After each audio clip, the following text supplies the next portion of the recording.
Hello friends, तो आज हम इंडियन पॉलिटी का रिवीजन करेंगे और चेक करेंगे कि आपकी जो नॉलेज है इंडियन पॉलिटी की वो कैसी है। ठीक है, तो चलिए अपने कंसेप्ट्स को फिर से रिवाइज कर लेते हैं।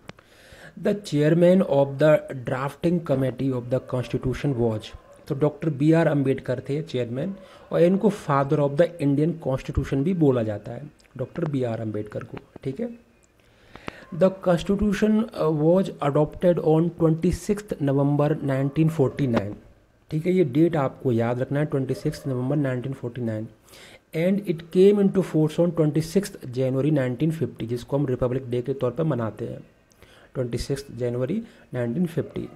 The words socialist, secular and integrity were added by the 42nd जो है कॉन्स्टिट्यूशनल अमेंडमेंट एक्ट, जो 1976 में आया था।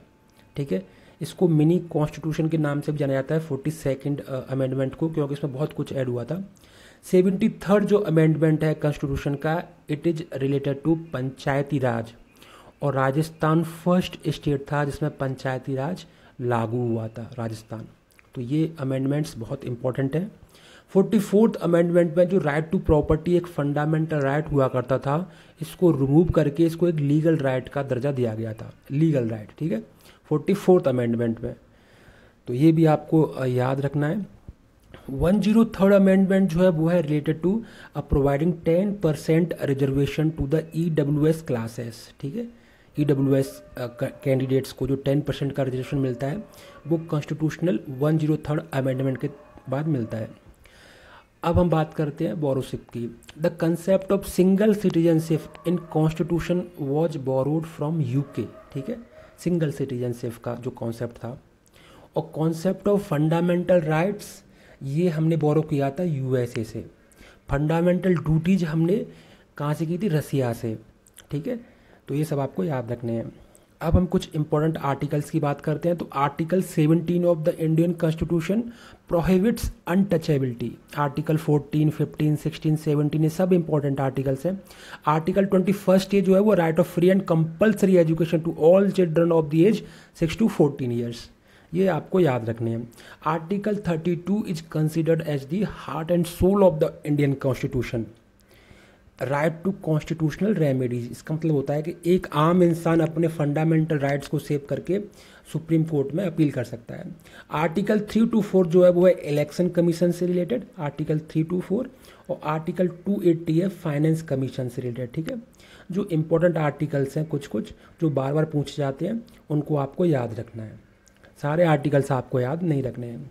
इन case office of president falls vacant due to death, resignation और रिमूवल, तो उस केस में क्या होता है? Vice president acts as the president.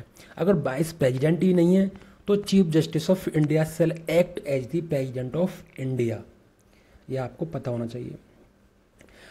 Question our किसको बोलते हैं? The first hour of every sitting of parliament, पहला घंटा जब भी पार्लियामेंट सिटिंग करती है उसको हम क्वेश्चन आवर बोलते हैं। और जीरो आवर किसको बोलते हैं?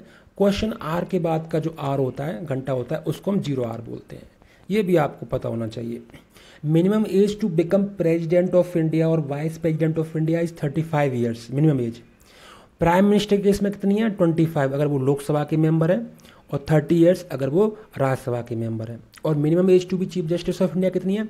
नो एज प्रिस्क्राइब्ड, ये थोड़ा कैची है, no age prescribed. The qualification to become the supreme court जज, आप सुप्रीम कोर्ट के जज क्या कब बन सकते हो? या तो आप कम से कम 5 साल तक हाई कोर्ट के जज हो, या फिर 10 साल तक आप हाई कोर्ट के एडवोकेट हो। Maximum permissible strength of the Rajya Sabha is 250, जो राज्यसभा की मैक्सिमम स्ट्रेंथ हो सकती है वो 250 है। And who is the chairman of the Rajya Sabha? Vice president होता है चेयरमैन। ठीक है, हाँ। और tenure of members of Rajya Sabha 6 years होता है, लोकसभा में 5 साल होता है, इसमें 6 साल होता है टेन्योर। ठीक है, जो मनी बिल होते हैं वो पहले लोकसभा में जाते हैं, पारित होते हैं। ठीक है, राज्यसभा में नहीं होते हैं। The first vice president who died in the office was Shri Krishnakant, ये पहले वाइस प्रेसिडेंट थे जो ऑफिस के टाइम पे इनकी डेथ हो गई थी, Krishnakant. The first defence minister कौन थे? बलदेव सिंह, इंडिया के। ठीक है, जो फर्स्ट वाली लिस्ट है ना वो बहुत इंपॉर्टेंट है, इस पर क्वेश्चंस बनते हैं। The first chief election commissioner of India कौन है? सुकुमार सेन। तो ये लिस्ट आपको याद रखनी है, इस पर क्वेश्चंस बनते हैं। तो friends that's all in this video. I hope आपके कंसेप्ट रिवाइज हुए हों पॉलिटी के। बस इस वीडियो में इतना ही। Please like share and subscribe. Thank you for watching.